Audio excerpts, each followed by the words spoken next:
విద్యార్థులకు శుభోదయం.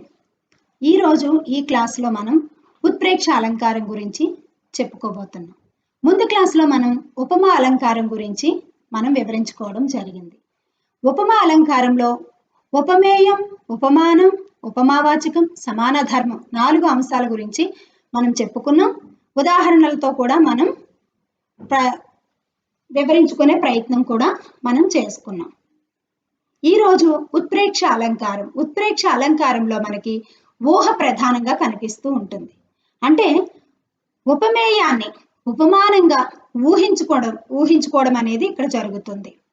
ఉపమానము ఉపమేయం అంటే ఏంటో మనం ఉపమా అలంకారంలో వివరించుకోవడం జరిగింది.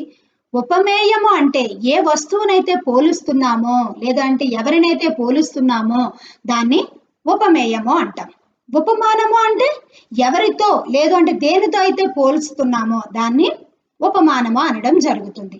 మరి ఉపమేయము ఉపమానం మీరు గుర్తుపెట్టుకుంటేనే ఈ అలంకారాలు మీరు జాగ్రత్తగా గుర్తించగలుగుతారు. ఇక్కడ ఉత్ప్రేక్ష అలంకారంలో మనం చూసినప్పుడు ఉపమేయాన్ని ఉపమానంగా మనం ఊహించుకోవడం అనేది జరుగుతుంది. ఇక్కడ ఉదాహరణలు చూసినప్పుడు మండే ఎండ నిప్పుల కొలిమ అన్నట్లుంది. అంటే మండుతూ ఉన్నటువంటి ఆ ఎండను చూసి మనం అనుకుంటూ ఉన్నాం, ఎండలు మండిపోతూ ఉన్నాయి, నిప్పులు కొలిమ అన్నట్లుంది అని అనుకుంటూ ఉంటాం. అంటే అక్కడ ఏంటి మనం ఊహించుకోవడం జరుగుతుంది. అంటే ఊహ ప్రధానంగా కనిపిస్తుంది ఇక్కడ. ఇంకొకటి మీరు సులువుగా గుర్తించగలగాలి అంటే అన్నట్లు అని మీకు కనిపిస్తూ ఉంటుంది. ఎక్కువగా ఆశ్చర్యార్థకం వస్తుంది, నిప్పుల కొలిమ అన్నట్లు కనిపించింది ఈ వాక్యంలో అంటే మీకు ఖచ్చితంగా అది ఉత్ప్రేక్ష అలంకారం. అదొకటి మీరు గుర్తుపెట్టుకోండి. రెండవ ఉదాహరణ చూసినప్పుడు అమ్మ చేతి వంట అమృతమా అన్నట్లుంది. అమ్మ చేతి వంటని మనం తిన్న తర్వాత మనకు బాగా నచ్చితే అబ్బా అమృతమా అన్నట్లే ఉంది అని అంటూ ఉంటాం. అంటే అన్నట్లు అంటే అక్కడ అమృతం కాదు, కానీ మనం అమృతంలాగా ఊహించాం. చేతి వంటనే ఉపమేయాన్ని అమృతంలా అంటే ఉపమానంగా మనం ఊహించామన్నమాట. ఇలా ఉపమేయాన్ని ఉపమానంగా మనం ఊహిస్తాం, లేనిది ఉన్నట్లుగా ఊహించి చెప్పడం అనేది ఉత్ప్రేక్ష అలంకారంలో జరుగుతూ ఉంటుంది. ఇక్కడ మూడవ ఉదాహరణగా మనం చూస్తే ఆకాశంలోని మబ్బులు గున్న ఏనుగులా అన్నట్లున్నాయి. గున్న ఏనుగులు చూడండి, మబ్బులు వర్షం కురిసే ముందు మబ్బులు నల్లగా కమ్మేస్తూ ఉంటాయి. వాటిని చూసినప్పుడు మనం ఏమంటాము, మబ్బులు గున్న ఏనుగులా అన్నట్లున్నాయి అని మనం అనుకుంటూ ఉంటాం. అంటే ఏంటి, ఆ మబ్బుల్ని మనం గున్న ఏనుగులతో పోల్చడం అనేది జరుగుతుంది. అంటే ఏంటి, ఇక్కడ ఉపమేయం ఏమవుతుంది, మబ్బుల్ని దేంతో పోలుస్తున్నాం, గున్న ఏనుగులతో పోలుస్తున్నాం. కాబట్టి దేనితో అయితే పోలుస్తున్నామో అది ఆ వస్తువు కానీ ఆ జంతువు, ఆ యొక్క ఏనుగు అనేది ఇప్పుడు మనకి ఉపమానం. మబ్బుల్ని గున్న ఏనుగులా అన్నట్లున్నాయని మనం ఊహిస్తూ ఉన్నాం, ఇక్కడ ఊహించుకుంటున్నాం. అలా అక్కడ అన్నట్లు ఉంది, మీరు గమనిస్తే అది ఉత్ప్రేక్ష అని మనకి సులువుగా తెలిసిపోతుంది.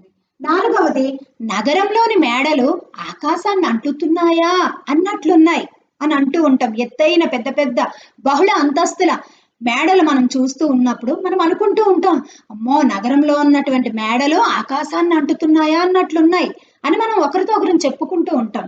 ఆకాశాన్ని అంటుతాయా, అంటావు కదా, కానీ మనం అలా ఊహిస్తున్నాం. దాన్నే ఊహ ప్రధానంగా కలిగినదే ఉత్ప్రేక్ష అలంకారం.